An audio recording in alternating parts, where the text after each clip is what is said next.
Hello everyone, I'm Lynn, and today I'm going to talk about an interesting scenario that someone uncovered during an archaeological excavation in Crete. So before I get started, please go and hit the like button. It really helps me out, and I know I ask every time, and I'm sorry if it is annoying, but it really does help me out, and I'm trying hard to grow this community. So without further ado, let's get right to this question.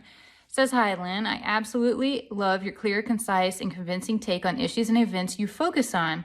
I have a slightly different one for you. I was on an archaeological excavation in Crete in which we found the bones of human adolescents who had been butchered so as to been eaten.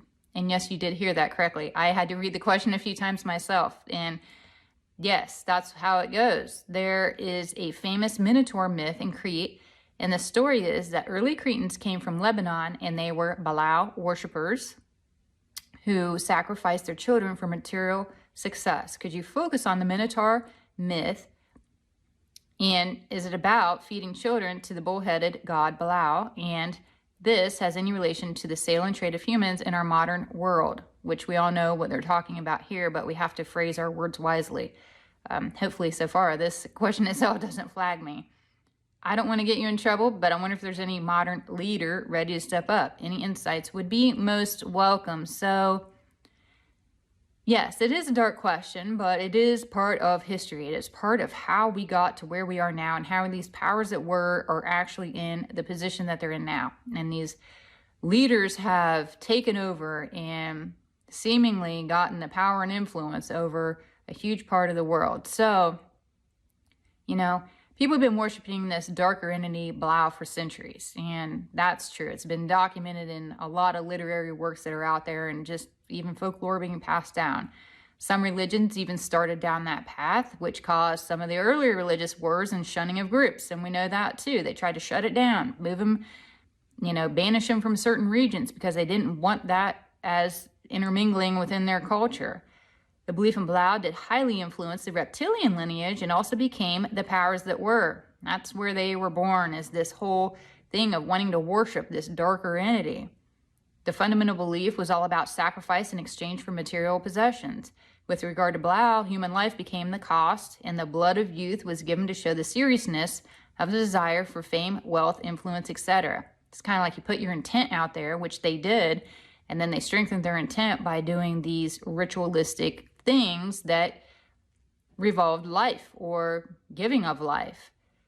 These were, and I'm just going to say it, they're sick people in most people's eyes. And I don't think that's really an exaggeration. And people worshiping this entity felt more like a cult who performed these ceremonies in secret locations because it wasn't really a popular thought. Has it grown? Yeah. Have these sick people, encapsulated other people and brought them on board and promise of wealth and fame and influence? Absolutely. I mean, most of these people that are trying to control and bully other people and all that are some affiliated version of this. Maybe not the intensity of it, but I believe they even know it exists and maybe even have an, open ticket to go and attend most of this stuff. They know of it. I do get that what this person that was asking this question happened upon during the excavation was one of those sites. And I get the vibe was very, very dark and ominous. I get at night you can even hear some of the voices that pass in such a horrific way. So if the person that's asking this question happens to read this or listen to this video, I would be super curious what your experience was, because I get that there is a lot of lingering, dark, very creepy, very ominous spirits around this location. I would not want to be really anywhere near it. Yes, you can go in there and set protection. Yes, I don't feel like anything would attach to me, but I just don't want to be around it. It is a horribly horrific feeling of a location. And then, so moving forward into today, because this person did ask about today too and what's going on. The ancient belief and practice has carried forward.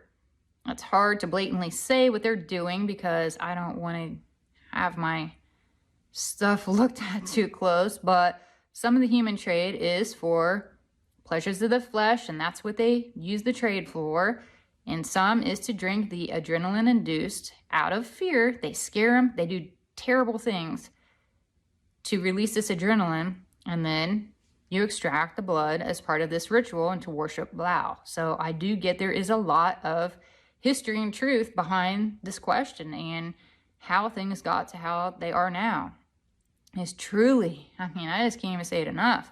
They're sick people, and they try to normalize and desensitize people to this behavior in attempts to make us this all-accepting society and like force us to be tolerant of it.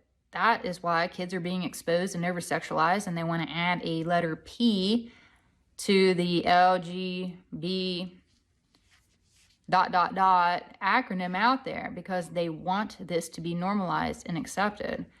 Watch TV, listen to music, look at clothing, look at what your kids are reading at school. These powers that were, they're not going to stop easily. And this isn't even in my post, but it's coming to me now.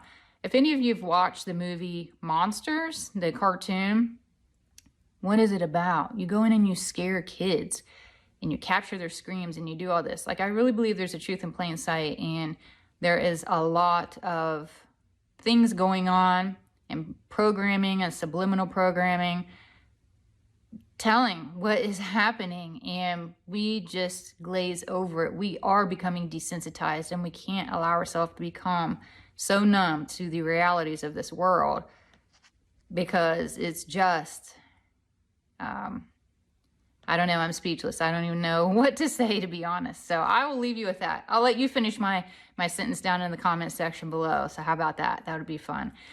So anyway, I am Lynn with Psychic Focus at psychicfocus.blogspot.com. Thank you. Bye.